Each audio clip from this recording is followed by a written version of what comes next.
प्रश्न संख्या 7 है हमारे पास, जो कहता है दो वस्तुओं का क्रय मूल्य समान है, उनमें से एक को 13% के लाभ पर बेचा जाता है जबकि दूसरे को 19% की लाभ पर बेचा जाता है।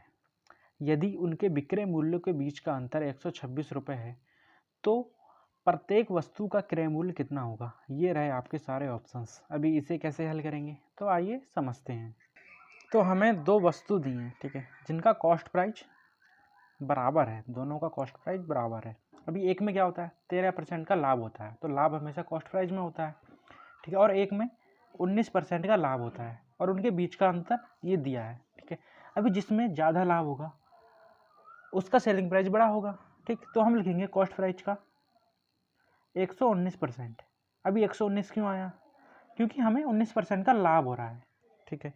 जब हम कॉस्ट प्राइस में लाभ करते हैं तो ये पूरा पद हमारा बन जाता है सेलिंग प्राइस, ठीक है। जब मैंने इसमें कॉस्ट प्राइस गुणा में 119 बट्टे में 100 लिखा, अब इसको हम सेलिंग प्राइस कहेंगे, ठीक है। अब ये कॉस्ट प्राइस नहीं रहा, ठीक। और दूसरे में हमें क्या दिया 13% का लाभ, कॉस्ट प्राइस इंटू में 113 बट्टे में 100, ठीक है। तो ये भी सेलिंग प्राइस और ये भी सेलिंग प्राइस। अब दोनों सेलिंग प्राइसों का अंतर दिया है हमारे पास, कितना 126, ये रहा 126। यहाँ से हम कॉस्ट प्राइस को कॉमन ले लेंगे, ठीक, कॉस्ट प्राइस कॉमन आ जाएगा, नीचे क्या बचेगा, यहाँ बचेगा 100 और ऊपर क्या बचेगा 119 माइनस में 113, ठीक है। अब तो ये जो प्रश्न है बहुत ही सरल हो गया, बहुत ही इजी, ठीक है। अब इसको हम डायरेक्ट कर सकते हैं, इसको माइनस करेंगे तो कितना आएगा 13, 14, 15, 16, 17, 18, 19, ठीक है, कितना 6। CP बराबर आएगा 126 इंटू में 100 और बट्टे में 6, ठीक है। ये नीचे वाली वैल्यू ऊपर चले जाएगी और जो इन दोनों को माइनस करके 6 आया है वो नीचे आ जाएगा, ठीक है। तो यहाँ से इसको कैंसिल करेंगे तो 6 दूनी 12, 6 एकम 6, ठीक है, और बाकी के ये दोनों जीरो।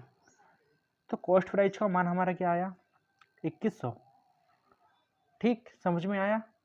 इस प्रश्न को हम डायरेक्ट भी कर सकते हैं बिना पेन चलाए। कैसे, हमें दिया है कि कॉस्ट प्राइस दोनों का बराबर है, ठीक, हमें एक पे 19 और एक का 13% का लाभ दिया है और इनके बीच का अंतर 126 दिया है। मतलब क्या हुआ कि इन्हीं दोनों के बीच का अंतर है 126।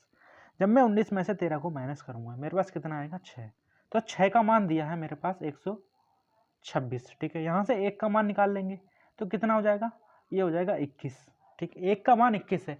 अभी जो कोई भी वैल्यू होती है हमारे पास वो अपने आप में 100% होती है, ठीक, तो एक की वैल्यू जब 21 आई तो 100 की वैल्यू कितनी आ जाएगी 2100, ठीक है।